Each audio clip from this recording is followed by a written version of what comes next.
All right, everybody. We are back for episode 6 of the Utah Aviate podcast. Today we have Dallas on.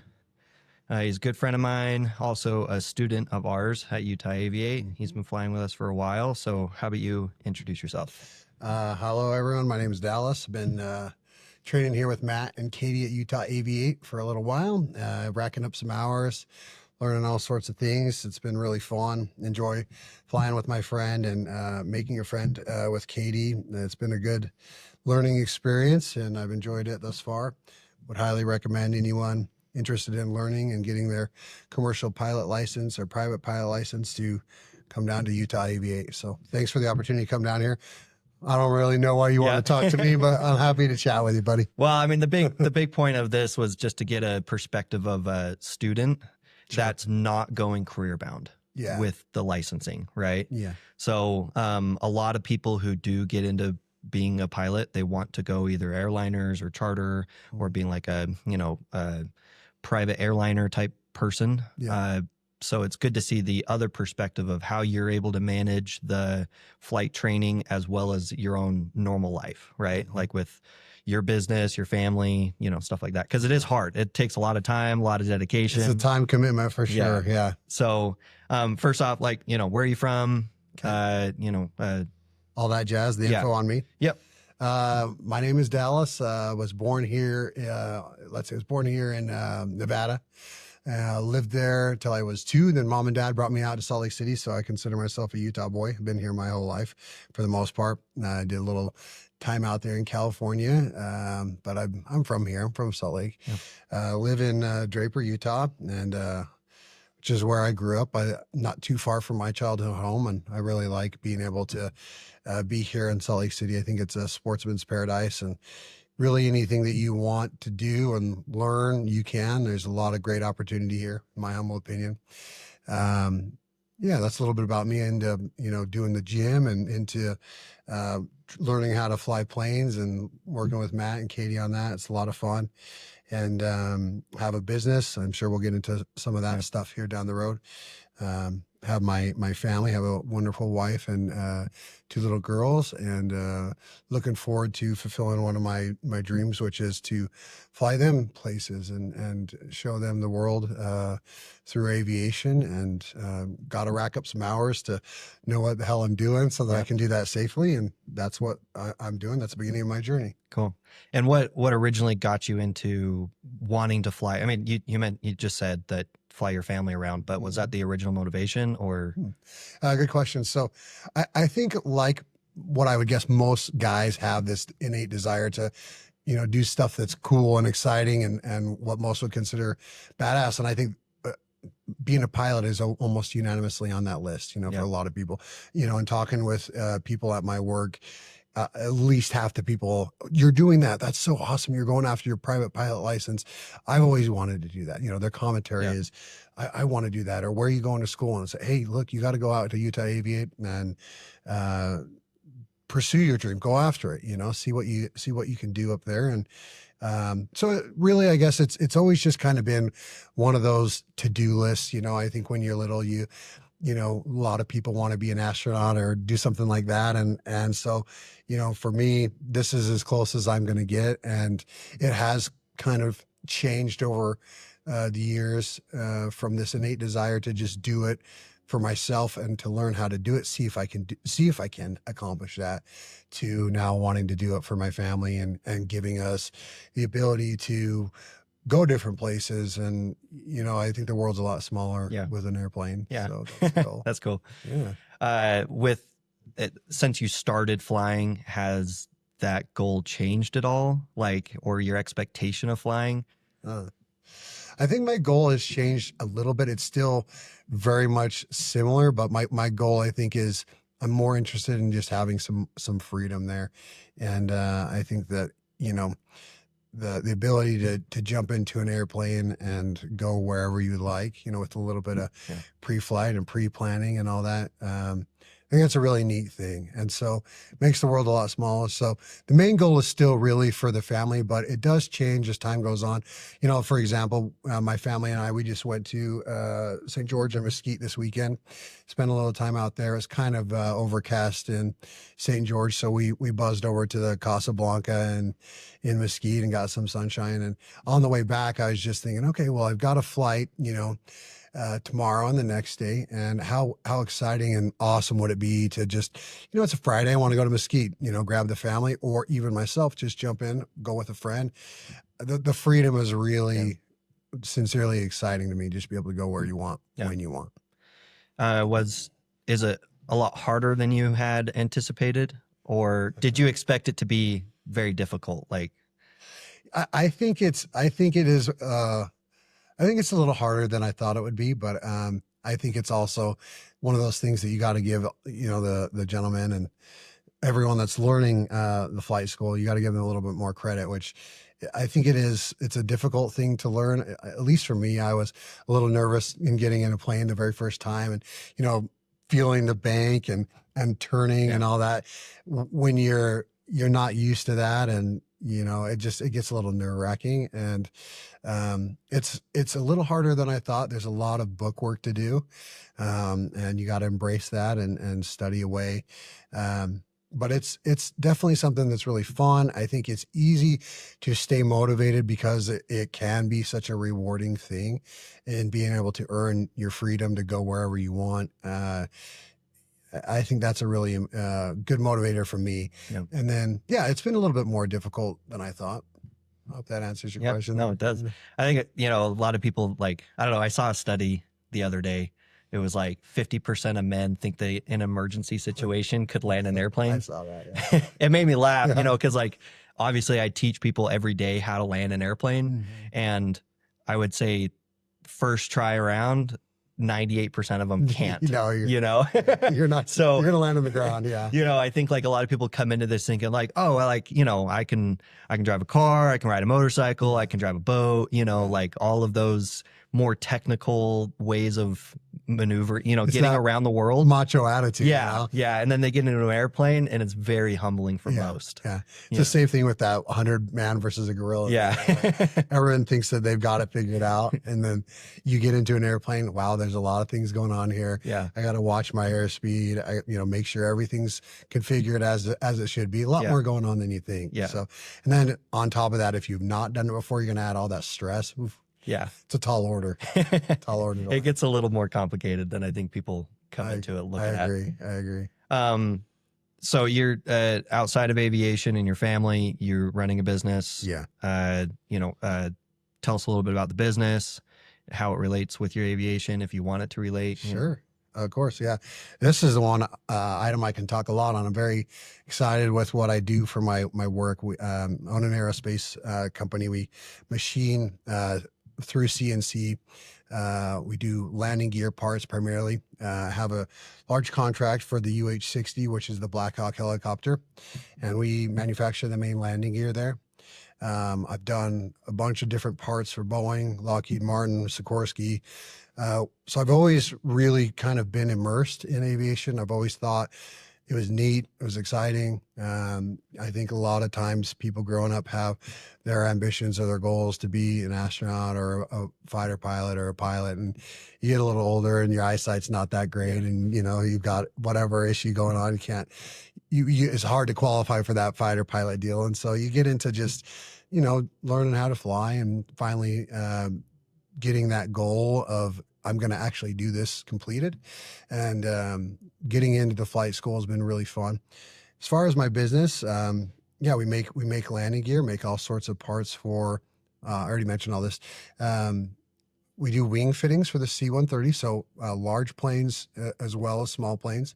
I have done a little bit of work with Duncan Aviation, which is a large, I believe they're a private company here in Salt Lake City, and they do a lot of like refab and retrofitting parts for private jets, and really cool stuff. I mean, in seeing their workshop, which is enormous, they've got like 20 different Yeah. jets in there, and They you got a know, cool hangar. it's It's pretty awesome in sweet. there. Yeah. And they'll redo everything. So Yeah. have you been over there? Well, I've seen all the pictures Yeah. because we were when I was looking for a maintenance shop for our airplane. Yeah. They popped up obviously on Google, and I was like, "Oh man!" They're Like, proud. obviously, they're not going to work on my They're airplane, proud of but their work too. Yeah. but Yeah. they're sweet. Like they're just their website page. There's like what 13, 14 jets in their hangar. Yeah. It's so cool. They're a really good firm. So Yeah. we've done a little bit of work for them. I'd love to do some more work for them. My company is called BEMSCO. We're on 13th South, 400 West, which is just by the Target downtown, and about 20 different CNC machines there. We run a crew of almost 30 people. That's plus or minus 5, depending on Yeah. how quick the turnaround is, and it changes pretty quickly. But yeah, I've been in business for nearly 60 years, and so I'll be the second owner here, and yeah, that's a little bit Yeah. about what we do. Now you've kind of always ran your own businesses, right? I mean, like before that, real estate. Yeah. You're an entrepreneur, right? Yeah. Do you see aviation, being a pilot, helping in any of those, with the business? It's a very good question. I think that anything that you can learn as a skill can be a benefit to you in business. So the more well-rounded you are as an individual, the higher skills that you have in other things, I think at a minimum, it increases your ability to learn. And I think having the ability to learn is so important in being an entrepreneur and in just dealing with life. And Yeah. the faster you're able to evaluate, hey, here's an issue. How do I solve that? How do I fix this? How do I make it better? How do I improve? That's gonna benefit your life. That's gonna benefit your business. Pretty much any endeavor that you take on. So I think it's a big deal. Yeah. I think it's a big deal. When I got into flying, I realized like my daily tasks, Yeah. just in normal life, became a lot easier. Like the evaluation, not getting too stressed out, because the airplane can be very stressful. Yeah. I think when you get those super highs, and then you come back to normal life and you're like, well, these aren't really that big of a deal. Yeah. You're in an airplane and Yeah. like I could crash this, so I got to be very careful. Yeah. So that's definitely, it helps with your stress factor here when you're dealing with, normal things. And I think that's probably, I mean, you've experienced this too, Matt. Like when you're an entrepreneur, your stress is here and here, up and down, up and down. It definitely ebbs and flows quite a bit. I mean, like even in just like a day, I mean, you have your, fires that got to be put out and, it's, I guess, akin to, an engine fire in an airplane. Okay, what do I got to do? Pull your checklist. Here's this. And it does help you, I think, manage stress, helps you learn a little bit more about yourself, how you react in situations. And then I think anything that you could learn, in life to make you more well-rounded will help you with business. Yeah. So yeah, you're a real estate agent too. I mean, you could talk about that. So yeah, I've been in real estate for. Isn't it so much fun? Depends on who you're working with. Yeah. I mean, you got your Walmart buyers, and then you've got your, Trader Joe's type buyers, and they're very different. So it's slowing down a little bit. I Yeah. just sold a pretty swanky condo here not too long ago, and I enjoy doing that. I started out just buying my house for myself, and then I've always just rented it out. So I've never sold anything myself. I bought. I have 4 places. I wish I had 40, but I have 4 places that I've got, and 3 of them are rented out. And the goal is to buy another place here in the next year after I finish what I'm doing with the business, and I kind of get that a little bit more on autopilot. Yeah. Get some more property. I want to continue to expand that. I think real estate, especially in Salt Lake, can make you look smart because it's been appreciating quite a bit. And I haven't sold anywhere else. I'm thinking about down the road. It's a goal. We'll see if I get there, to have a place in Florida. Yeah. And I would love to have an agent or be an agent out there as well. Yeah. So, I mean, you have experience being an agent in Texas. Yeah. Is it different? I mean, it's different when you're dealing with like going from Utah to Texas, where the home prices were, 500, 600,000 on average, to Texas, where the average is like 250 to 300,000. Yeah. So it's just a different ballgame. But like, I would say working with agents is very different down there. Yeah. They're a lot more accommodating on the agent side Okay. in Texas than it was here. Yeah. It seems like you're always fighting with someone out here. especially like with Park City up there, that's really the competition.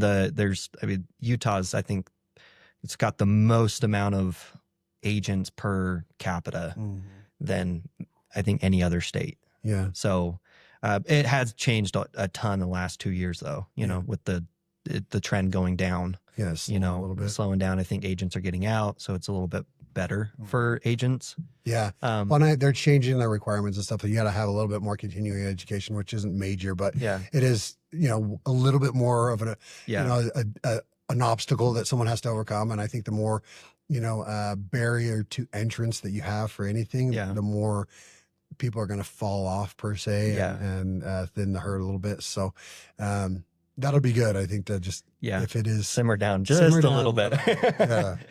But I mean, with aviation side in real estate, I think was super beneficial. One, like you can just articulate a little bit better to your clients. Like, you're smarter, you've got a lot more knowledge with you. And then, everybody thinks being a pilot's cool. So it's a good talking point when you bring it up. Oh, for sure. Everyone wants to chat about that. But, if you're looking at getting licenses in other states, one, you can fly to it, to different states, get homes, properties in other places.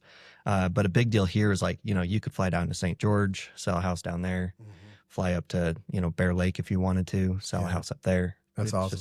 Makes the world so small. Yeah. A lot quicker, than a 6-hour car ride. Even when you're going with the fam, it's still more fun to just go quick. Yeah.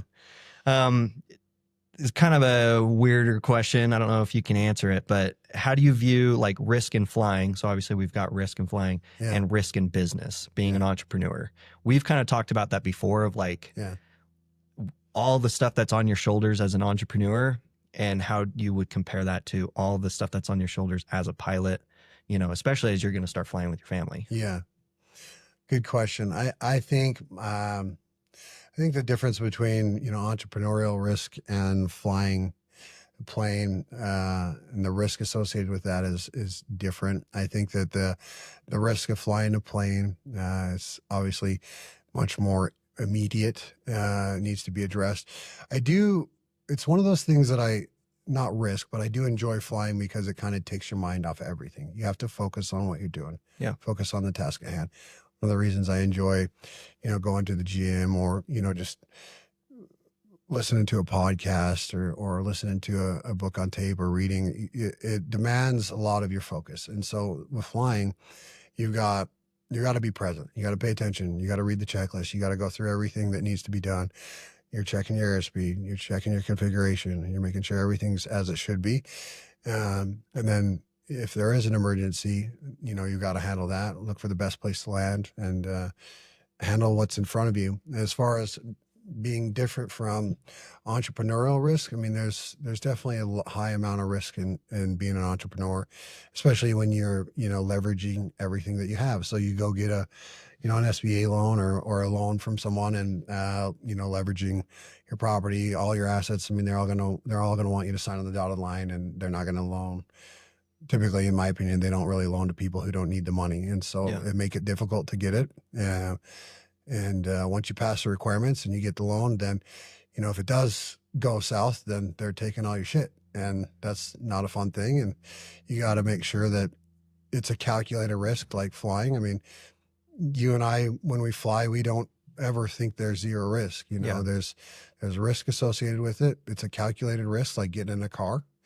And, everyone has that risk. Then they got to decide what they're comfortable with. So, to me, I think and you're the same. I know you because we chat a lot about all this stuff, but to me, it was a lot scarier to be, like a 40-hour-a-week guy, show up to my office and in my inbox, maybe I have a "you're let go" email. Yeah. That's less control than when you are the entrepreneur and you have the opportunity to at least have some control in your destiny.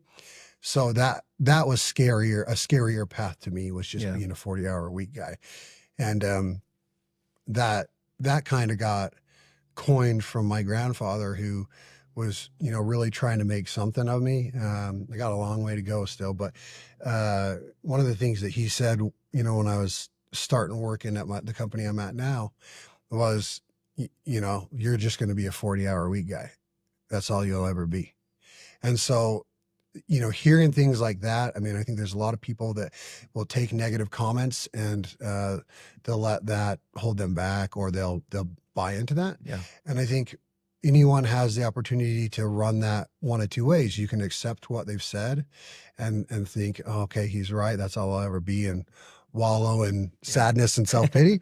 Or you can use that as jet fuel. Yeah. And you can power through and say, well, I'm going to show you that I can do whatever I set my mind to. Yeah. And, I strayed a little from the question, but I think entrepreneurship risk and airplane risk is different in the sense that you got to focus right now on the tasks at hand. And that's one of the reasons that I do like aviation, is that you get to focus. And with entrepreneurship, there's so many things going on. You kind of have to push, you got to focus on the big fires. Yeah. And I like to create a list and be task oriented, which is, I guess, similar to a checklist, Well, I was just going to say, like, the number one saying is, in aviation or flying an airplane, I would say, is like, always be flying the airplane, which is like, I would say, the big fire, right? Yeah. I've tried to connect, and I think this is why a lot of entrepreneurs would be good pilots or could be good pilots, is because of that. One, the calculated risk, being able to risk assess everything that's put in front of them. Mm-hmm. And I think that gets really, honed in on with aviation, right? Everything is very calculated, immediate. You got to make decisions quickly, right? But all on that risk assessment of, okay, this one is, very risky versus not risky.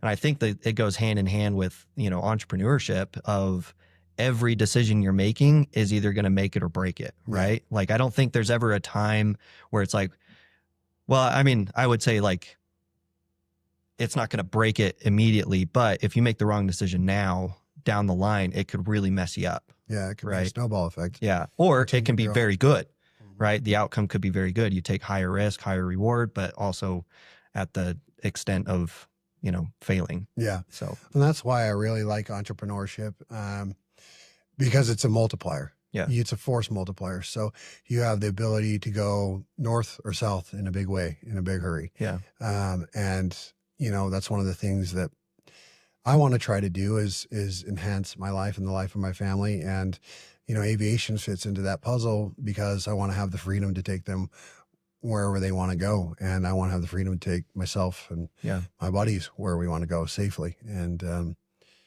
that's the deal on that. Yeah.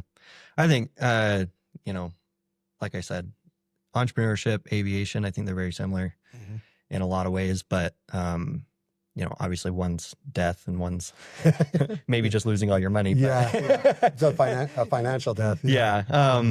But, we'll kind of talk a little bit more about that. I've got a few questions for you on that, but I wanted to jump in. You just soloed. Yes. Which is a huge accomplishment. I think that's awesome. How did that go for you? What was going through your head? The solo was awesome. I felt like I had excellent instructions. So I'm going to plug Utah Aviate again. I know I'm on your podcast. You're my buddy. Katie's my buddy. So I know I'm biased, but I really do feel like this school is awesome. You're doing something special here. I felt ready. I think it's always going to be a little nerve wracking because you're doing something you haven't done before that, involves being in the sky, and you're the only one that has control of that. At that point, there's no, you have a major whoopsie without, being aware of what you're doing, you're in trouble. And so it was exciting. But I felt ready, and it was a good day. It felt like a major accomplishment, and it made me thirsty for more flying and for, looking forward to trying to figure out how to do my cross countries and cross country solo. And I guess it was kind of a good appetizer for, maybe one day I'll be a real pilot. Yeah. Well, I mean, it's a huge accomplishment. Doing your solo is big. I do hear though that maybe the solo's hyped up too much. Do you think it was hyped up too much, or was it like what you expected and more? Some people get out of the airplane, they're like, oh, no big deal. Others get out of the airplane, they're like, that was fucking awesome. Yeah. Like that was the best experience of my life. It was wild. Yeah.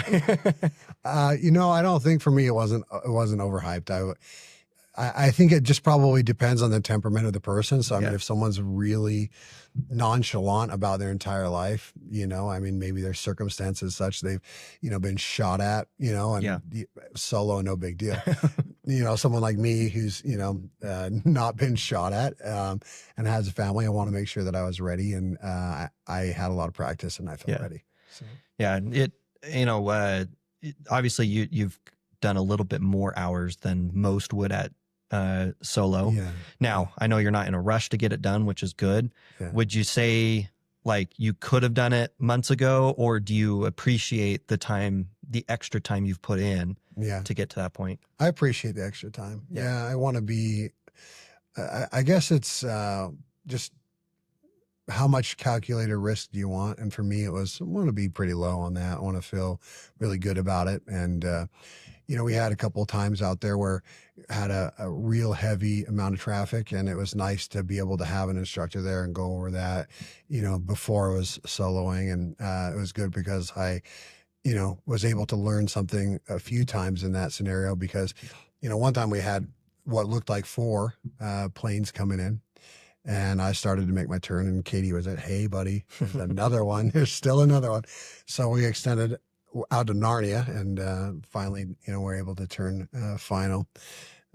turn base. And so I liked it. I don't think that for me the solo wasn't overhyped, and for me it was nice to have the extra hours. Yeah. And like you mentioned, I'm really in it to not rush. I'm in it to learn it. And the more time that I have in the plane, the more experience that I'm going to get, and the more scenarios that will pop up. Granted, there's a lot of times that's very similar, but there was still some new. I mean, even with all the hours that I had, there was still some new stuff that was popping up, and it was good to learn that. In my opinion, for me, pre-solo, I liked that. Yeah. What did you think when you were doing your solo? Well, I did my solo at like 12 hours. Yeah. I was on a fast track program. It just pushed me through as quick as possible. How'd you feel when you did it? Definitely not ready. I mean, I felt like good enough to fly the airplane, Yeah. but we were at a small airport, not a lot of traffic going on. Yeah. So it's like the amount of scenarios that could have been thrown at me were very little versus like here, one day you could have 0 in the traffic. Yeah. One day you could have 12 in the traffic pattern. Yeah.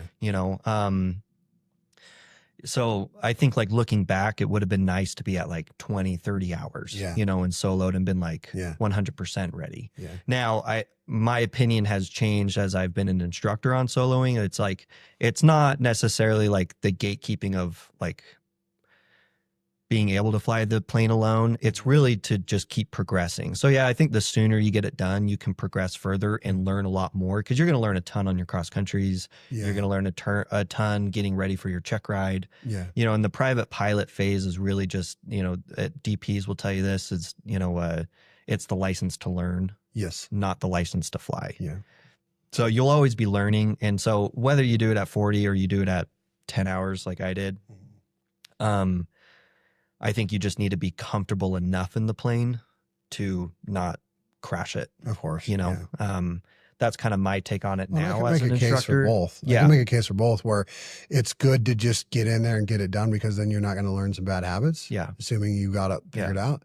And then it's also good to have the extra hours if you're the type that needs that, which I definitely am. I wanted to have the extra time there to give myself the opportunity to run into more scenarios and learn from those scenarios. I think a lot of people come in it with a different mindset than you do, which is why I say like you should get it done a lot quicker. Oh yeah. Because I think when they get stuck in the landing phase, they do really good. Let's say they had like a really good day of landing, and then they're like, well, I don't feel comfortable enough to go out. And so they keep doing landings. Yeah. And eventually, like, I think, yes, bad habits come into play. Like, well, I saw this guy on Facebook or YouTube do this, strategy on his landings to have a perfect landing every time. And they start working in those weird, techniques that may not apply to you or the airplane. And then you start seeing those come in. You're like, dude, you just had a great day landing 2 days ago, and now you're doing all this new stuff that I have no idea where it came from. And so I think like over time, but that comes from the position of like, well, I need to be perfect today. not I want to learn how to be perfect every day, you know? And I think you come at the point of wanting to learn where a lot of people wanting to just have it. Yeah. You know? My goal, and whether it's right or wrong, my goal is not to just get it done. My goal was to really try to learn, and I'm going to continue that way. And it's what works for me. And I'm the first one to say, I know I'm not the quickest learner. So it really is one of those things where, you got to find what's right for you. And I can make a case for both.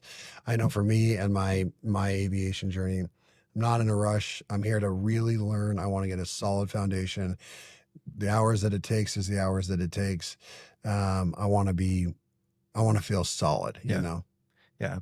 That's why I like running the type of school that we run here is we're not pushing people just to like a mill of pilots. Oh, dude, that would drive me crazy. Yeah. Let's just get him through. And if he doesn't get through, well, he busts out and, he's out of the program, right? That's how a lot of places run their programs. Oh. And that's where I think that this stigma or the question comes up of, I need to build time fast or get training done really, really quick, like these fast track programs versus the, I want to actually learn how to fly an airplane as safe as possible. Yeah. So what's your opinion or take on that comment of what's the fastest I can get this done? What's the lowest amount of hours I can get this done? I hear that every single day. Every phone call I get is, can I get this done by February? Or can I get this, I guess we're in May. So can I get this done by June? And I'm like, you can. Should you? Probably not. Yeah. My take on that is I think everyone's different. I think a small percentage, in my opinion, a small percentage of people, if they know that they want to be a commercial pilot, they know that, they're a quick learner, they're, mechanically inclined, they have good hand-eye coordination, all those things line up and they know that they want to be a commercial pilot or whatever, and they're on a budget, that makes sense. Now, for me, I would say the lion's share of that or of people should take their time and learn it and truly learn it. I think if you are the type that's, I'm on a budget, I cannot, you're going to get what you pay for. So spend the time, really, truly learn and assess what is going on in the airplane with the studying, with the amount of instruction that you're getting. Make sure that you're solid. I mean, your life is in your hands. And if you're not abreast of all the different types of scenarios that could come up, and I know you're never going to have 100%, but the more time that you get, I think you have a better case for you've had the opportunity to see a few more things, get a little bit more experience, get a little bit more comfortable. And for me, and I think a lot of people, I think that really matters. Yeah.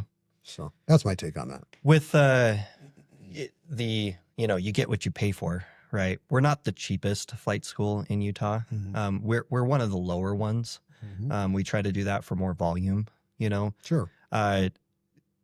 Obviously, I don't, you haven't gone to any other flight school, so maybe you don't have an opinion on this, but you get what you pay for. Do you think the flight training that we have is too expensive for most people, or is it beneficial to have a little bit nicer premium flight school with nicer airplanes? My take on that would be, I think it's going to be. My take on that would be, it's important to find a good fit for you. And for me, this is the best fit. And I don't think that you guys are overpriced. I don't think that you guys are underpriced. I don't think it's a matter of having the absolute best equipment. I think it's about the most important thing that I would look for would be a good, patient and intelligent instructor. And you guys have that. I think Katie's fantastic. I think you're fantastic. Feeling comfortable with someone and enjoying their teaching style is really important.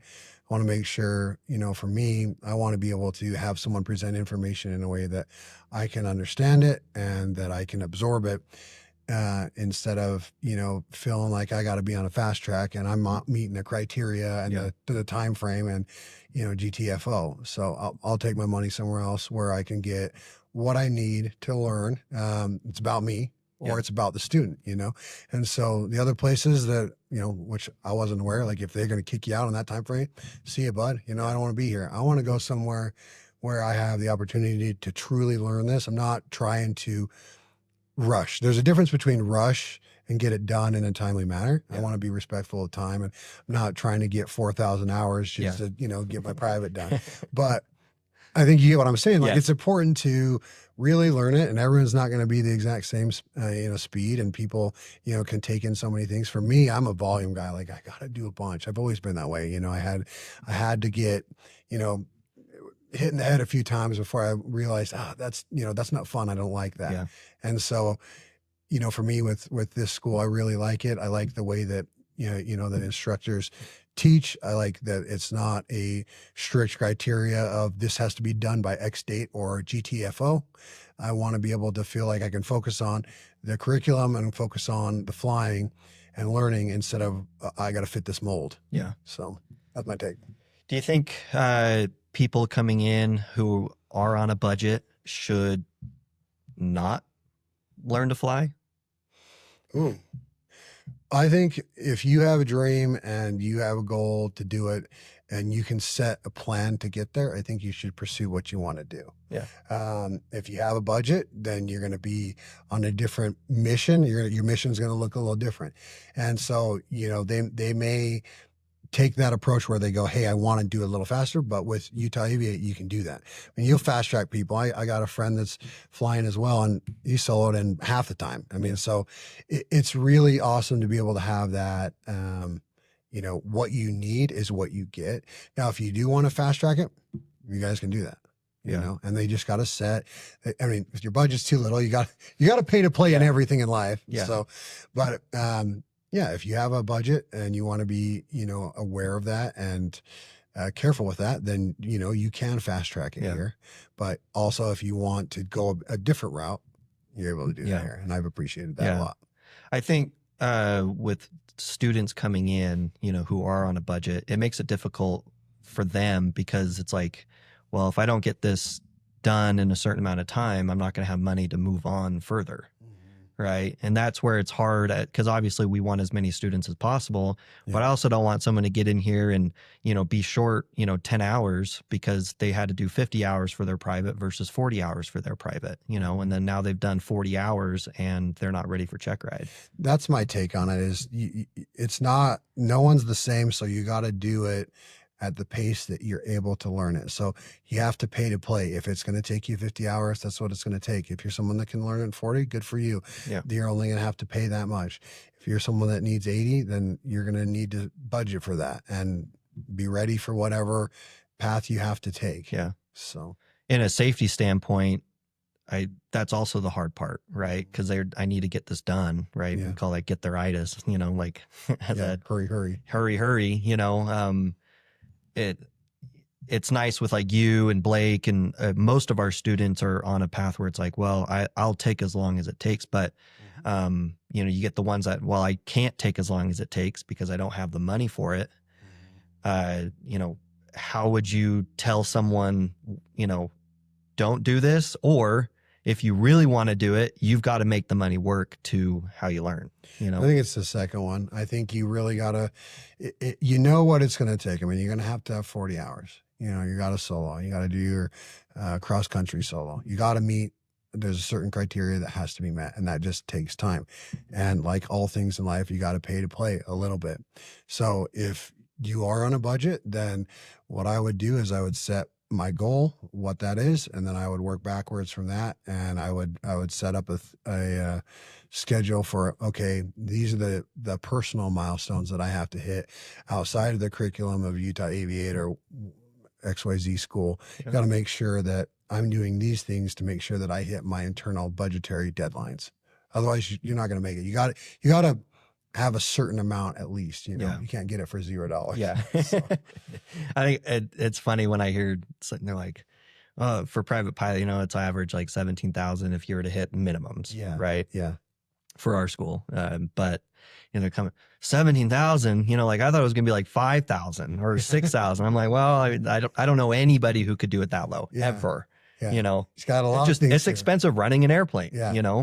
Now we got jet fuel and I got instructor time and I got the rent out the plane time. Yeah. There's a lot of stuff there. There's a lot of stuff, and just the operation of the airplane alone is expensive. I mean, all of our students pay for fuel. We do a dry rate. You see just what fuel costs, And if you're having to do that times 40, You're gonna pay some money. it's some money just for fuel, and then you need an instructor, and that's, more money. And I think people just come in thinking like, well, I can do the minimums, and then they get to minimums and they're like, they're not even close to being Well, ready. that's the thing is you gotta ask yourself, hey, if this is going to be a career or if I'm going to take my family and my life in my hands, do I just want to do the Yeah. minimums? No, you don't. Yeah. You don't. And that's, we sign off people to have their license, and I would hate to see on the news one day that one of my students or one of our students at Utah, was in an accident with friends or family, because they just got their license at 40 hours and they're out flying with buddies at 42, Nightmare. I'm like, I don't know any private pilot who's ready to go take people out, at 40 hours. I think that's the thing. So, I mean, if you got to be realistic, and you as the pilot has to be realistic with what you can do. And just because there's a minimum doesn't mean that you're necessarily ready. You have to be aware of where you're truly at, and are you where you should be to do the activity that you're going to do, to, transport people, to take your family. Got to make sure that you are ready to go and you've experienced enough and you can deal with whatever gets thrown at you when you're in the sky. Yeah. Do you think there's a lack of risk assessment in aviation in general? Like, obviously you fly around, go to a lot of different airports with Katie. Here we get 8 to 10 people in the pattern. Do you think other pilots are slacking on, judging risk or putting themselves in dangerous situations? So with my limited experience, I would say, I think a lot of people, people don't make calls. They just take the runway, they go for it. I've seen that a few times. And then you got a lot of people that are almost in the pattern, doing maneuvers or whatever, and not making calls, not saying anything, no idea what they're doing.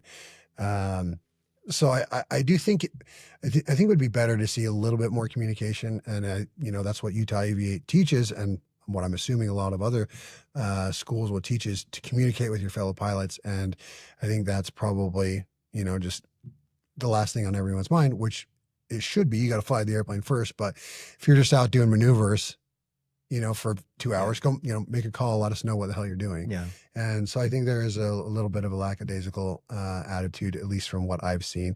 I imagine you get into bigger aerospace, it's a lot more serious and a lot more stuff going on. Yeah. A lot of stuff going on. I mean, have you been to Provo yet?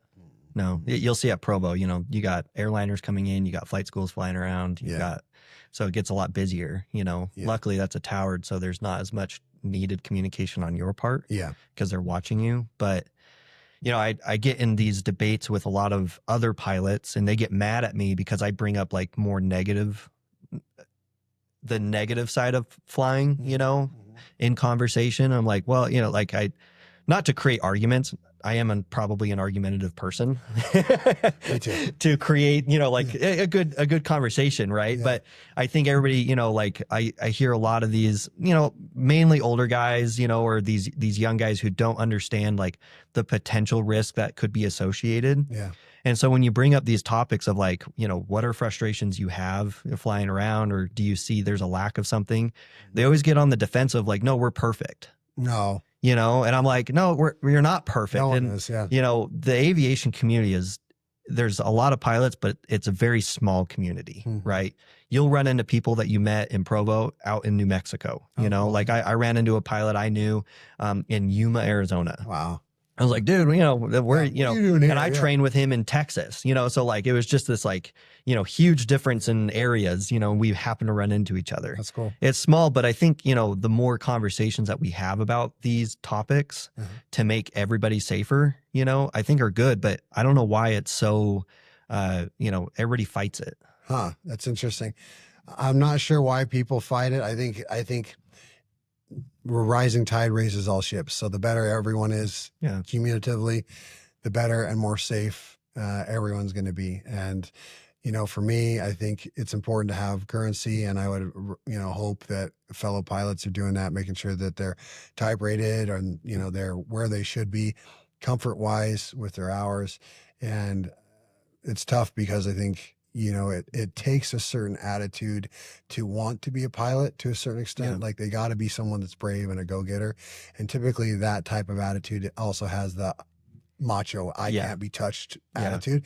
And so that's kind of a tough duo to have. Yeah. But I think if everyone could just take a look in the mirror and go, well, there are some things that are a little bit obnoxious, as far as what I got to do to be current, or, make sure you do those things. And then, I think doing a little extra never hurt anything. Yeah. So that's my take. No, that's a good point. I think to be a pilot, there is that mentality of we are, the 1%ers of the world. Not scared. And, and that's good. You have to have that, Yeah. right? You have to be very confident. Yeah. Not scared. I got Yeah. this. Yeah. But it becomes very difficult in those conversations of, hey, you're not doing what you should be doing. Yeah. Hey, pal, you need to improve. Yeah. And it is very refreshing when I get students like you, or I get people who coming in for flight reviews or IPC checks, because they're coming in, they're like, hey, if I mess up on anything, I want you to tell me, like, I know I have 1,500 hours, or I had a guy come in, he had 8,000 hours, That's awesome. And like, he was like, no, I want you to tell me, because I've been out of GA, general aviation for a long time. He was like, I want you to correct me on anything that you find. Yeah. I was like, perfect. See, and I think those guys make the best pilots. Yeah. And they do the best in life, because you truly can if you pay attention, you can learn something from anyone. You can learn, that's how I don't do that. Or you can learn something from, a little baby. You can learn something from a 99-year-old person. And just how you got to be observant enough and open to criticism and open to evaluating yourself. Yeah. And okay, well, I'm doing XYZ wrong, or I can improve on XYZ. I noticed that by being observant and having a little bit of self-reflection. Yeah. And so that's my wish for the pilot community, is that, everyone stays, current, and that they are aware of what they're doing, and they're unapologetically real with themselves. I can improve on this, or I'm really good on this item, but I need a little bit of improvement over here. I don't think you're ever, you may have a different opinion. I don't think you're ever done learning. I think you can get really good. I think you can be proficient. I think you can be a professional, but you should always have the mindset, hey, maybe I could improve. Continuous improvement is important in all things in your life. Yeah. Yeah. I don't know. While you were talking, it also made me think, like, you do need to stick to your guns though, too, at some points, because there are a lot of old habits, old techniques that have been outdated. Yeah. And then, so when you get in, just made me think of it like, the new techniques are good, and if you learned those techniques, you got to also like stand with those, rules and regulations, versus a guy who's maybe a weekend flyer or a monthly flyer who's, his information's coming from 20, 30 years ago. Yeah. Yeah, he knows what he's doing, but things have changed as well. Yeah. Well, and I think I can buy that. You want to be able to have enough to stick to your guns, but if there's, a regulation change, like, you got to go that route. That's not the way it's done anymore, because what you're doing is, if everyone's adopting a new methodology and you're, being obstinate to that, you're putting everyone else at risk. Yeah. So, you want to stick to your guns and be realistic with your skill set and your currency, and making sure that, you're being safe. But if you're fighting what the regulation has now changed to, then you're not flying safe. Yeah. Yeah. I think it just comes with being very proficient, no matter how you look at it. If you're very proficient, you're going to be knowing what you're doing, my biggest gripe with most things in aviation is these YouTuber influencers that fly, where they're very good at maybe flying a Cessna, or very good at flying a very specific airplane in a very specific area. And they teach that as if they're the professional in all things. Okay. And so it translates. And I've had a lot of students in the past, they go watch these videos, at the last school I was with, we were flying Cirruses. And I'd have students come in, they're like, oh, I watched this guy, and like, I go look up his video, he's flying an old Cessna. It's like, it's very different flying, and they're like, well, he taught this. I don't care what he taught, it's different, so I think these YouTubers, or these training videos, they should be a little bit more specific on, like, look, this is what I fly, this is the area I fly in. Because, just from your, um, experience. Every airport's different. Yeah. You know. Well, and I can speak on that. I mean, I've watched some YouTube videos and I agree with what you're saying. And I think what students need to take away is you're in a flight school and you're paying that flight school. You want to go learn from someone else, go pay them. Yeah. You know, if you're here to learn from, you know, Matt and Katie, Utah Aviate, listen to them. You're Yeah. paying them. You want to go learn from YouTube Pilot, you know, go over there. Yeah. That's a good point. You got one chief. So Yeah. listen to, you know, pick your schedule and your, what is it called? Pick your lesson plan and stick to it. Because I think you can get, like in all things, you can get lost in anything. You know, I mean, there's so much information out there, which is great, but you can get a ton of bad information and think that it's good based on, you know, anything you're seeing on social media or YouTube or whatever. So people need to be diligent in, I think, picking who they trust to teach them. Yeah. And then when you pick that and then you vetted them, then, you know, believe in the process. Yeah. I think and that's very difficult, especially in today's age, because when you see someone on YouTube, Facebook, you know, Instagram, whatever, they get social validation because of how many views they have. And you're like, oh, this must be a great trainer because they have, you know, 30,000 viewers. They're qualified by that social stigma, viewership, you know, and it's very hard to get away from that, especially in aviation where there are so many, you know, it's hard to advise someone not to do that. Cause yeah, it might be good information, good knowledge, you know, more knowledge is better, I think, you know, but I think there comes a point where it's like, well, you've got to be very careful and stifle through exactly what you're looking for, you know, and not necessarily, and take a lot of that with a grain of salt, you know, and make sure you're understanding it fully, not just that surface level of what they teach. Cause a lot of it is very surface level, you know, like they teach you a landing, well, it's landing for that airplane and, you know, it's not that airport. It's very different. Well, I mean, it can be a good source of dialogue or a lesson, a possible lesson. I mean, there's nothing wrong, in my opinion, with watching a YouTube video, taking it with a grain of salt, asking your professional, you know, certified flight instructor, hey, I saw this. What do you think about that? What would you do differently? What would you be in agreement on? Have a discussion, use that as a lesson plan. Yeah. But be open to the fact that, hey, I'm paying this person to teach me. I want to learn from them. You know, who do you want to learn from? Yeah. You know, brings up a good question. With having, you know, there's millions of instructors out there, right? Picking the right one for you, very important. But how do you go about, you know, finding one that knows what they're talking about? Because there's so many new instructors, you know, and you've had me, which I've had, you know, I have 1,000 hours of instructing. And then you had Katie, who she was, you know, brand new. You know, do you think new instructors are not as qualified? Do you think they teach less, like, or do you think they're just as good as others? And how do you maneuver around that? You know, your advice to a new student.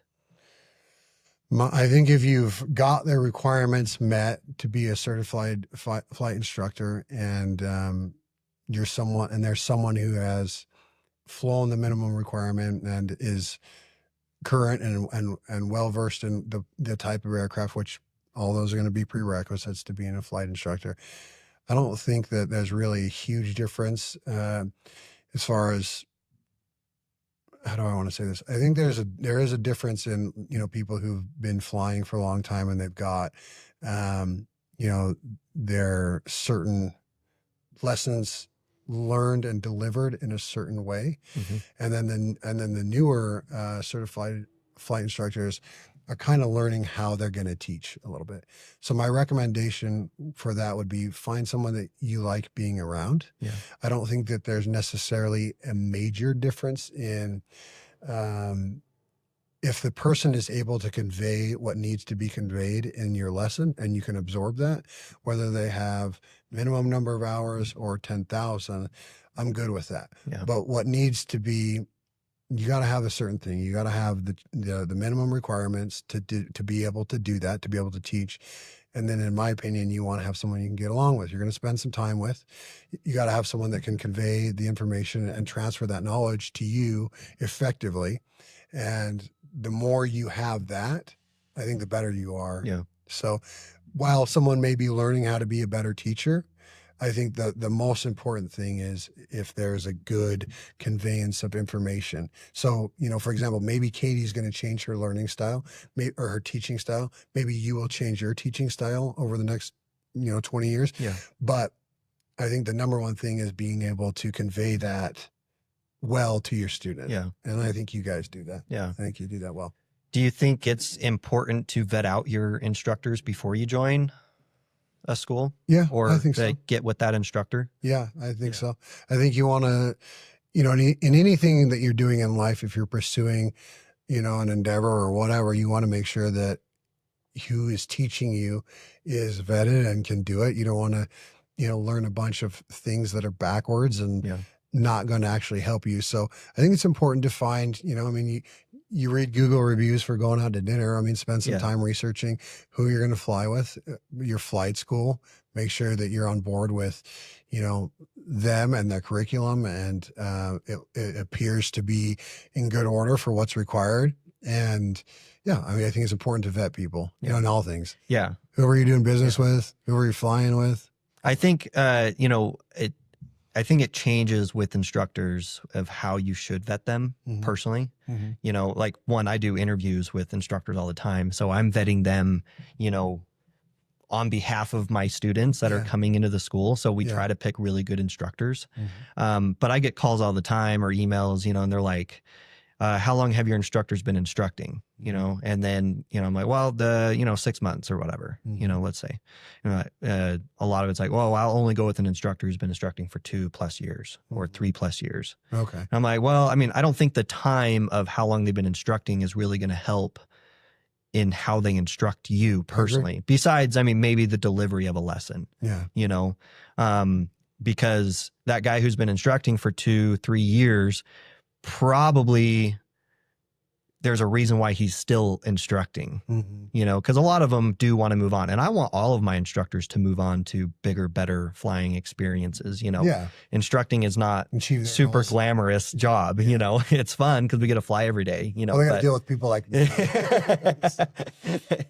We sit there bashing our head all day, with headphones on. I don't expect anybody to do instructing their whole lives, So someone who is in it for a long time, I don't think really correlates to them being a better instructor. I agree. You can see that in all things. Sometimes people are just naturally innate at what they're doing. And so it's not about, in my opinion, it's not about the hours. It's about how well they can convey the lesson and what needs to be transferred to the student. You're there to teach. So are you an effective teacher? I don't care about your hours if you're effective and you know your shit. Do you know your stuff? Yeah. Can you get that in my head? Can you get that in your student's head? Yeah. And I think that's most important. So if there's someone that has met the qualifications, and there's people that never played a piano in their life and they can learn it in a very short amount of time. That's just an example. So if someone has the skills and they've only got so many hours, I wouldn't use that as a metric. The truth is, how good are they when you're in the plane with them? How good are they at giving you the information that needs to be learned? That's what's most important. Yeah. Yeah, I agree. I think that's all said right there. Yeah.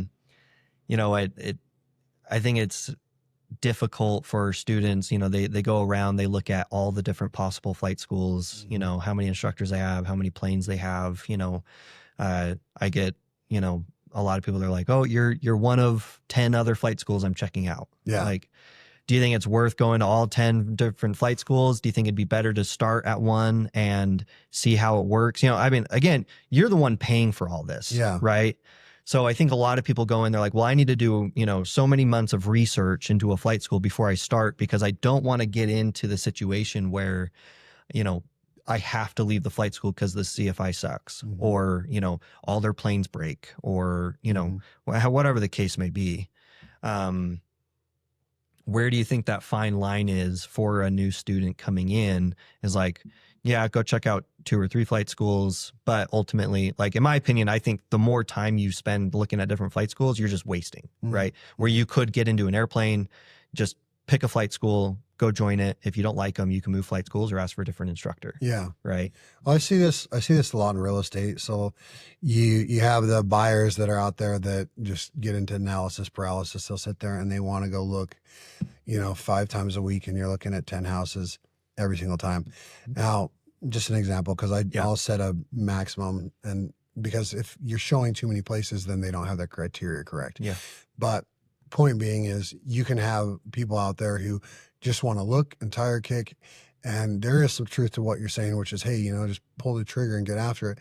I do think that you should do a certain amount of diligence and do a little bit of looking, spend some time. I think if you're going in person to, 10, 15 flight schools, I think I agree with you. You're wasting your time. You should spend some time online, maybe get on a forum, see what other pilots are saying. That'll be one way of trying to vet people.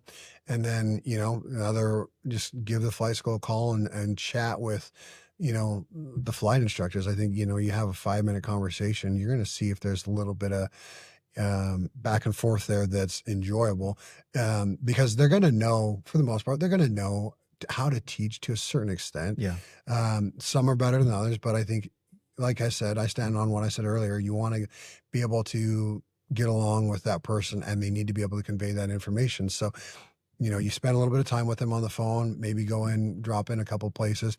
Other than that, I'd agree that you're starting to waste your time if you're going to every single place and you're kicking tires of 15, 20 places. You're wasting time that you could just actually be flying. Yeah. And, throw down some money, pick a spot, go try it. And like you said, worst case scenario, go somewhere else. Yeah. Or if you're like me, you would have been kicked out of the other one for taking too freaking long. So it really is, vet it a little bit, but after that, dude, you're going to spend too much time. You just go fly. I think, obviously your situation was a little different because you knew me, and you had that connection there. But with a lot of new students going in, I don't think there's enough information out there to give them a good, educated decision on what school to pick. Yeah. Well, that's a question for you then. Like, how? Because you're right. I knew you, and I wanted to come learn from you, and I've was able to speak with you about your pilot career and all the things that you've done, and so that was intriguing, and I wanted to come learn from you. So, how would you pick? What would you do? I would say, like, there's a few questions. Like, if you're going to call, like, even if you called 10 different flight schools, I would say the top criteria, let's give it like the top 5 things you should ask. One would be, the quality of your airplanes. Okay. So how new they are, how often are they going in for maintenance, so if you go into a flight school, how much downtime you can expect. One, for, the planes being out of commission and the safety of them. Okay. Right. I've flown some 1970s airplanes. I've flown, ours, which are like, 2022 and newer. Yeah. And I would much rather fly a brand new airplane that feels solid and it's new and you got the new screens and, I'm a bougie guy. I like it. I like the nice stuff. Yeah, you can pop for some nice shit every day. Yes. Let's go. And, when you're looking at the overall cost, it's not much more to go nicer. Okay. Yeah. Right. Like we're $275 an hour for a brand new airplane. Less downtime for maintenance, less scary situations in the air, engine failures, windshield coming off, door coming off. Like I've seen all of those, seat, the little slider on the seat breaking and you slide back and you can't even reach the control. That happened to me in the airplane, the thing broke. Yeah. So I'm like sitting like this trying to fly the airplane, so like those things I think come into play. And, like we're $275 an hour for our airplane, a crapped out Cessna, that's 40 years old. They're like 180, 160. Like, yeah, you're spending $100 more, but that's that much better. Yeah. It is $100 better. Yeah. I agree. I mean, everyone has to make their own call on that, but for me, I wouldn't want to be in a clapped out old dog that, is this going to get me on the ground? I want to learn. I know that's the goal too, is I want to buy something down the road that's nice. Yeah. And it doesn't need me the best of the best, but like what you guys have, I mean, it's sweet. I like what you offer. And that's where I would want to learn. So even Yeah. if I didn't know you, that would be one of my requirements. Yeah. Would be a newer plane. Yeah.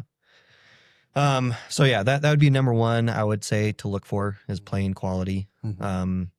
I don't think having more planes in a fleet makes a huge difference as long as they're managing their schedule really good, Mm-hmm. which we've communicate worked well. it really hard on managing it properly with one airplane. Mm-hmm. We also don't bring on more students than we can handle. Mm-hmm. So that would be my second question is how much availability do you have? Mm-hmm. If they're like, well, if you signed up today, we wouldn't be able to get you on till next month. Then you're going to be bottom of the totem pole and you're going to be the last one to get scheduled. Mm-hmm. Right. So you might fly, you may not fly. And that's probably the biggest complaint. And we actually get a lot of students coming to us Mm-hmm. from other flight schools because we do have the availability and we don't bring on any more students once we hit that max. Yeah. We just cut off marketing. Well, We you're don't, managing yeah. your time well. And where other schools are just like, oh no, more students.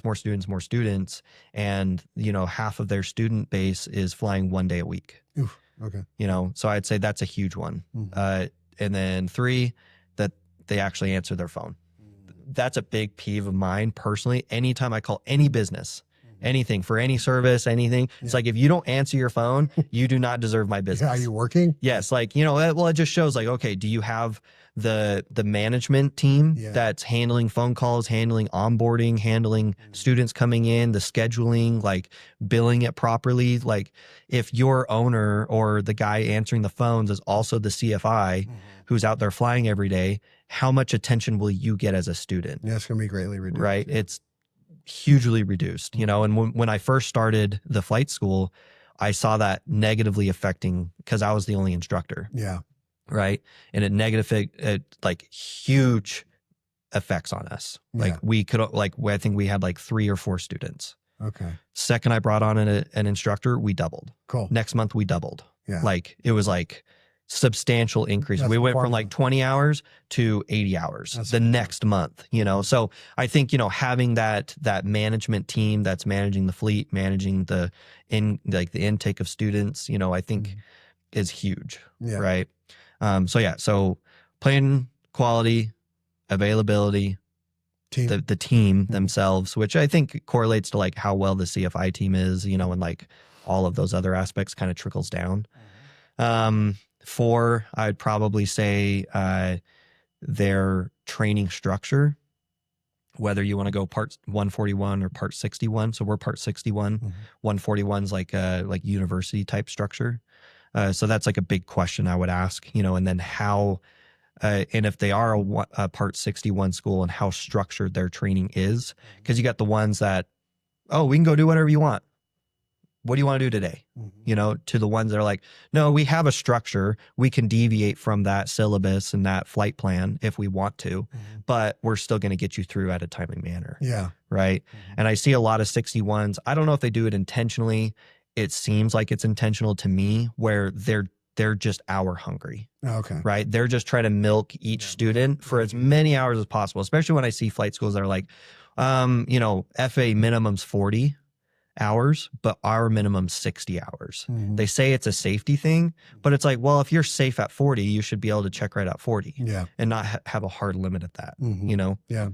Like I was saying earlier, and I think you agree, it's really case by case dependent. So you want to make sure that you're safe, but you got to have that internal conversation with yourself so that the student pilot needs to, and they need to be able to accurately reflect where they're at. Yeah. Not go do something dangerous. So Yeah. even if you have your minimum and you're not ready, if you personally know you're not ready, don't go do it. Yeah.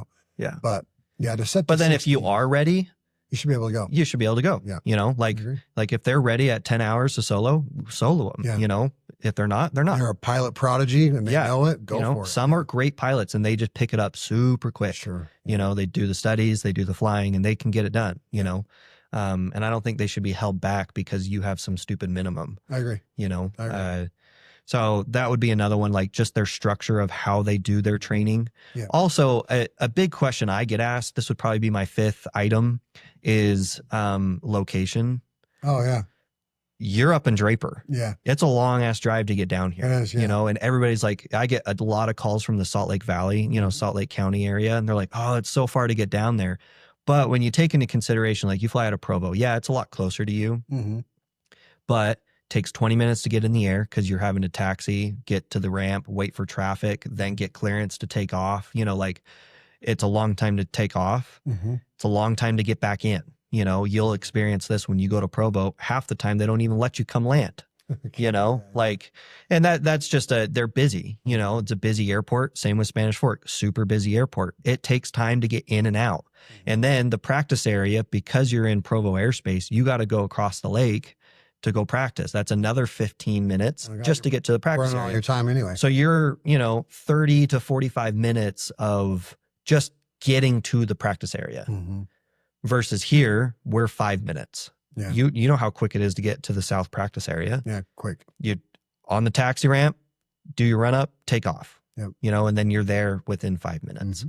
So the time in the airplane of learning is like, yeah, they're going to try to teach you as much as they can in that transition period. And you're going to learn some things, but eventually you're on day 10. Yeah. You've learned all you can to get from point A to point B, the practice area, but I think your time in the airplane is going to cost you a lot more being in a busier airspace. I would agree. Right. Yeah. Well, and I like coming down here to Nephi. I mean, I don't see you all that often with, being a pilot and whatnot. So I have a different instructor. So I don't even get to say I'm coming down to see my friend. Yeah.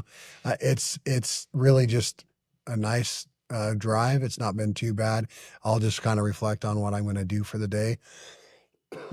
Pardon me. I'll just reflect on what I'm going to do for the day and reflect on or practice, some flying as much as I can while I'm driving in my mind, just, thinking about calls and what I'm going to be doing that day in the air. So it's really not been too bad. And like you said, I think you nailed it. You're going to trade time. You're down the road a little bit farther, but you're in the air quicker. Or you're trading that time and, okay, cool, I'm at the airport in 20, 30 less minutes, but still 20, 30 minutes sitting here. And now I got a busy airport and now I got to deal with all this extra traffic and I got to worry about all these other things when it is nice to come down here where at least my perception is it's a little slower with the traffic, a little less traffic. And it's nice to focus on and learn the airplane and learn flying. That being said, there are busy days. So you want to have a day where you got a full pattern. You're going to experience that too. Yeah. But for someone like me who wants to, take things a step at a time, it's been really great to have, the lull day. And it's been great to have the really busy day and get that contrast and get the lessons learned from both. Yeah. Cool. Is there anything you would add to that list? If you were to go back to day one, looking at flight schools and say you didn't know me, whatever, you just wanted to get your pilot's license, would there be anything else you would look for? If I was looking, let's see. Yeah, I think I would ask for, and I think I might have done this. I would ask for like a curriculum. Yeah. And say, hey, what's this look like? Because a lot of people are probably like me when they're first starting out, where they don't know shit about what the curriculum's going to be or what's the game plan? How do I get from A to Z? Yeah. How do I get to my 40 hours? What does that entail? So for me, I would just want to see the curriculum. Yeah. To add on. So. Yeah. Which, I think we gave that to you the day one too. So. I try to give that to every student before they even sign up, so and I think that's helpful. But yeah, I think you nailed it. Yeah. I mean, you want to call ahead, you want to find, someone that you can enjoy working with and have a curriculum. I think it's important as well. Yeah. So that's what I would add. Yeah. So yeah, that's any new student, I wouldn't advise going to 10 different flight schools. I think most of them are kind of similar, like they all have an airplane, they all have an instructor. Mm-hmm. Like you're not sifting out too much looking at 5 versus 10. I agree. Yeah.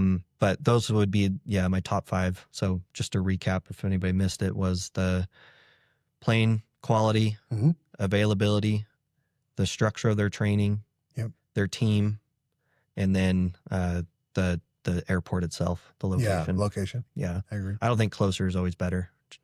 I agree. For the airport. Yeah. So, well, I mean, like I know when I'm in Florida goofing off, I don't always go to the closest beach. You go to the best. Yeah. Go to the area that and where you enjoy being. Yeah. Yeah. You're gonna get your pilot license, your private pilot license once. Yeah. So go somewhere where you enjoy it and whatever criteria that is for you. Yeah. That's fine. But I think you nailed it. Yeah. It's funny living here in Utah versus in Texas.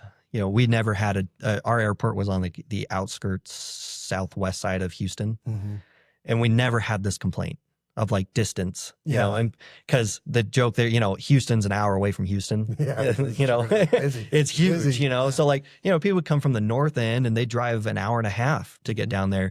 And so when I came out here and started the flight school, I didn't think that would be a problem because like Nephi really isn't that far. No, it's Like like- even if you're mid Salt Lake, northern Salt Lake, closer to the freeway, Mhm. it's only 45 minutes. Yeah. You know, like it's what, 45 minutes for you? For me, yeah. For me, I drive 45 minutes every day, Yeah. you know, like it's not that far. No. Well, and I think we have that small lake city feel, you know, Yeah. like everyone's just, you know, if it's not 15, 30 minutes, then, Yeah. oh my God, that's an eternity away. Whereas, like you said, you know, I go to Florida a bunch and like you said, Texas, Yeah. stuff's 30 minutes to an hour away all the time. Yeah. And that's what you do, Yeah. you know, and then you add traffic on that and then you can have an Yeah. issue, but there's never been any traffic for Yeah. me. So, Yeah. And I think, you know, and for us down here, just so as people are aware, we try to make every lesson very, like a memorable lesson. Like we try to make it all a learning experience.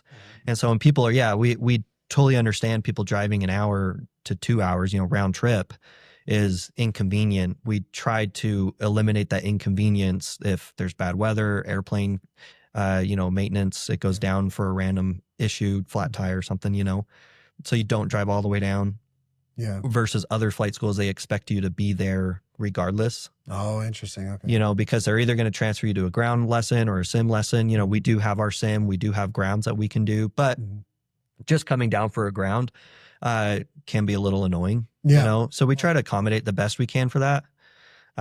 You know, obviously there are some grounds you have to do in person that take 2-3 hours. Yeah. But you know, a 3-hour lesson for an hour and a half drive, it's pretty good. Yeah. You know, I think that's fair. Yeah, I'll comment on that. I think you guys have been really good at your communication for, hey, you know, planes out next week, you know, be aware of that. And it is nice to, you know, have that communication, even if it's, you know, 24 hours. Hey, you know, something happened with XYZ, plane Yeah. didn't get back, someone borrowed it, you know, and they had an issue, couldn't get it back. Yeah. It's been nice to know that. And then I can make the decision if I want to come down and do my ground. Like you said, there are some that you got to do in person, but it is nice to know in advance, hey, what am I doing? What's the agenda today? Yeah. Okay, I'm flying. Okay, I'm doing ground. Brush up a little bit on whatever it is that you're doing so that you're ready for your lesson. It's been good communication. Yeah. All right, I don't want to keep you too much longer. I know you got to get to work. So I got 2 more questions though. One, what's been the biggest challenge in flight training? Biggest challenge. I think the biggest challenge is myself. So I'm a person that's pretty hard on themselves internally. So I want to have a certain standard. So I get frustrated with myself when I'm not doing exactly the way that I think that it should be done. So that's the answer to that. I think I'm really set a schedule and set a expectation. And I think a recommendation would be going to stuff without an expectation for perfection, and just be in the lesson and learn from the things that are being corrected. And that's why you have a flight instructor, to learn the lessons. They're not going to let you do anything absolutely, you know, detrimental to everyone in the aircraft. You're going to watch out for you. So, I saw a huge switch with you, just in the last, couple weeks. Yeah. Where you were kind of hitting that plateau of landings, couldn't like nail it perfect every time, you know, and you'd come out really, you know, downing yourself. Yeah. Because you didn't have a perfect day. Yeah. And then I think you changed your mindset after you and I had talked, Katie and you had talked, you know, where it was like you came out of the lesson, oh, I had 5 great landings and some iffy landings, you know, but the whole day itself wasn't a bust because you had some bad landings. Yep. And then immediately it was like within 2 or 3 lessons, you were solo ready. Yeah. You know, and then you soloed. Exactly. You know, well said. And I agree. That's really what it was. Is hey, look, you know, don't focus on the 2 little negative things or the 10 little negative things, whatever it was. Focus on what you were doing right, and continue to do what you're doing right. And instead of just, you know, making the few items that were off put in a negative light, just focus on fixing that and you'll get there. and it did help. Yeah. Yeah. All right. Last thing. What's been your favorite moment in training Favorite moment in training? or most memorable? It's got to just be the solo thus far. Yeah. I'm still new in my whole flying career, but it's the solo. It was exciting. It does feel like a big milestone, and so I was excited to fly an airplane by myself for 30 minutes. That felt really cool. Yeah. And having Utah Aviate be excited about that. That was fun. Have everyone here that was excited about that, and that felt good. That was the best part thus far. Cool. Yeah. Actually, I just thought of one other one. You can ask 10 more. Yeah, no, you're good. No, I don't want to keep you too much longer. But you're flying with Blake. Yeah. He's your best bud. Yeah. You've been friends for years. A lot of people get nervous flying with friends or family, or training at the same time because it gets competitive. What's been, has it been more enjoyable for you to fly or, have that, friendship part, and in flying? It has been a lot of fun. I enjoy my friendship with him and you. And I like, even though I'm hard on myself, like I really thrive on like the ribbing and like there's not been a ton of that, but that is fun to just like, hey bud, why are you sucking so bad today? Yeah. It's like he'll throw that at me and I'll tease it back. And it's a lot of fun to have that back and forth. And when you have friends that sincerely root for you, you and Blake definitely are people that root for success. It's not a competition. Yeah. And if it is, it's in good fun, it's a competition. Like I can drink more than you. Like it's fun. Yeah. You know what I mean? Yeah. No, you can drink more than me. It's fun. And a little bit of that is needed to get you over the finish line. And I just really enjoyed it. Enjoyed learning from you and flying with Blake. And I'm looking forward to being able to be in the plane with him a little bit more in the future. And once we, I guess, get our private pilot licenses and stuff, we're going to go out and do some fun stuff. Yep. So. Well, at the Cirrus, it'll be nice because more weight capabilities. Yeah. So that's been kind of the issue with big ass and his extra are, big ass. Are pretty muscular, so a lot more weight to handle. I've been eating too much pie recently. With the Cirrus, we're picking it up, me, Katie, and Connor. Cool. And we're like 180 pounds below the max weight limit. So that's killer. You can see how much more weight it can carry. Difference.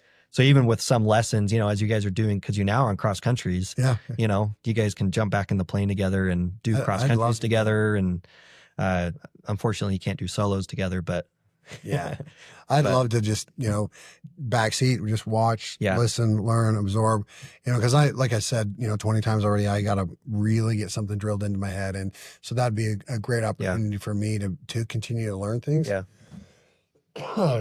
So, when we get the opportunity to do that, I'm game. I'd love to do that. Well, June 2nd. Cheers. June 2nd? Yep. That's 2 weeks, right? Yep. 2 weeks. Almost there. So that's exciting. We're picking it up that weekend. So it'll be here a little bit sooner. But... You got the joystick up here? Joystick? Yep. Side stick. And side stick. Right. You'll see all the pictures online. Or on Facebook or on Instagram. Is there 3 seats? Is there like similar to a Vision Jet? No, it's a 4-seater. 4-seater? Okay. Yeah. I mean, I guess you could make it a 5-seater, but I would never put someone in the middle. Be really it's small. The hump seat. Yeah. So it's really 2. They don't want to go far in that then. Yeah. But you and the wives and stuff can.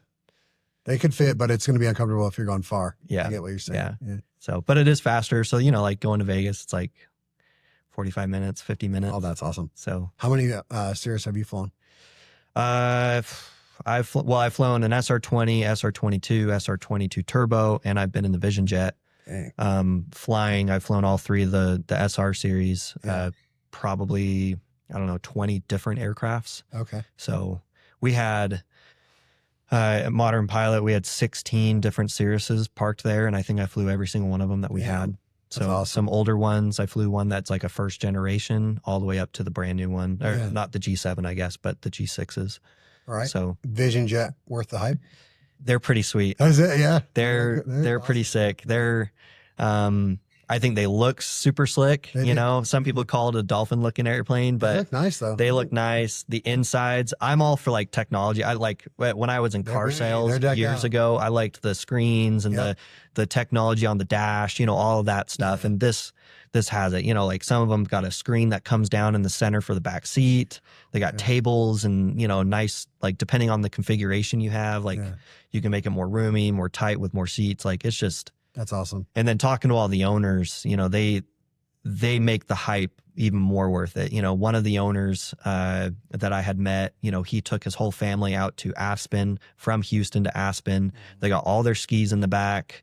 You know, his whole family of 5. He was like, we were right at the max limit, but Mhm. you know, they went for a 2-week vacation in Aspen for skiing. Another one, he actually owns all the, I think it was all the Bombshells restaurants. Oh, okay. It's like Hooters, but yeah. you know, Twin Peaks. yeah, like those type of restaurants. I think it was Bombshells that he owned, but I talked to him for a while. He was like, "Oh, it's awesome. I can just, Where's he especially in at? Houston, it's like there's a million airports in Houston." He was like, "Just jump in, 2 minutes, I'm there." We got to be buddies with him. Get him. Yeah. So, you know, he was a cool guy, and Yeah. like all the trips he had been on, you know, he has restaurants throughout the whole country. Like That's awesome. it's just fast and it's efficient. You know, it's worth the hype. I think it's expensive, but Yeah. if you like the amenities, Yeah. it's definitely worth the price tag. So if you're just looking for a fast airplane to get you places, probably not worth it. Okay. But you know, like you're a BMW, like, you know, lover, Yeah. and there's, besides the car and the engine, all the other additions that you Yeah, get, it you depends on know, what you want. massage seats, and you know, it's sleek and it's nice, and you get all the leather and the, you know, Ultra soft. Yeah. Yeah. there's benefits to it. Yeah. So Yeah. I mean, it just, like you're saying, it just depends on your mission. But yeah. yeah, sometimes you want to go fast, and sometimes you want to go fast in style. Sometimes you want to go really fast and strip out everything. So yeah, what do you want in an airplane? Yeah. Now I think there's a lot of other comparable airplanes where you don't have to spend as much, you know, like with technology, and Okay. Cirrus has gone the safe side, like the safety side, more than anything. Okay. So not only do they have the technology, but it's all safety oriented. That's awesome though. Awesome. So like with the Vision Jet, now the G7 Plus version of the SR-22, they have the safe return. So let's say you're flying with your family and you have a heart attack. Well, they can hit the button. It takes them to the closest major airport, lands it, takes them off the runway, and then I think it even pops open the door. Yeah. So like, you Kick know, out a slide, it does all the communications with ATC. Like it gives off the emergency that the pilot's out, you know, like. That's awesome. Yeah. So, you know, they went the safety route, which I think is why they do so well with their airplanes, is with the parachute, the safety factors, all of the enhancements that make it even a safer.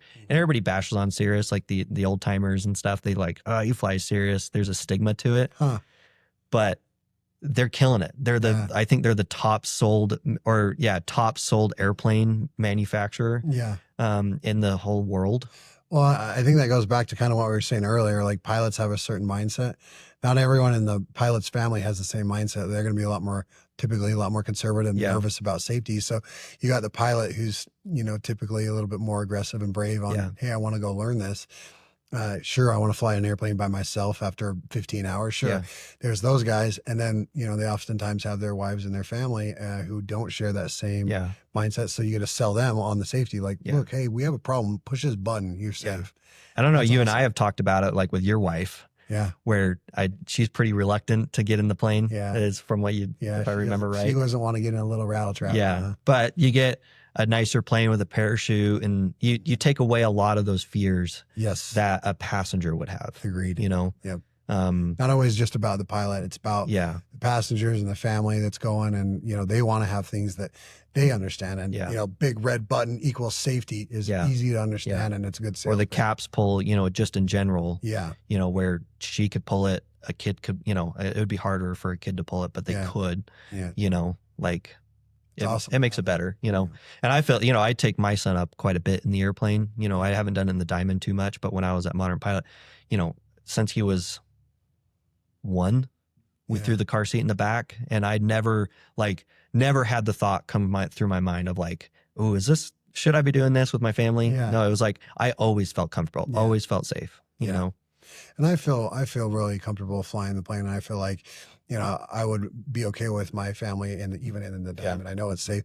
It's just a matter of like what they're comfortable with. I know the little ones would be like, hell yeah, Dad, let's go. Yeah. It's just mom, a little bit more nervous, but that's okay. But a heavier plane, a little bit more sturdy. The Diamond's a little squirrely. Not going to feel they're not going to feel it as much, and a little bit more power. I think the power adds a lot more comfort too. And I'm excited to see this. Yeah. I'm excited. No, it'll be fun. So, we'll get you scheduled up on it and fly it a bunch. Look forward to it. So, and it's nice that you're just starting your cross countries, because you go straight into the Cirrus for cross countries. Gives you the time to like figure out the cockpit, figure out all the button pushing. Not that it's much different from the Diamond, but you add the keypad. It actually makes it a lot easier coming from the Diamond. So you're not twisting and turning. Oh, you're pushing. Yes. So it becomes a lot easier, but you're already familiar with the Garmin system. So it's the exact same. So, but it'll be good. I'm excited. We'll get you and Blake in the plane at the same time. Let's go. All right, man. Thanks for joining. Hey, good to see you.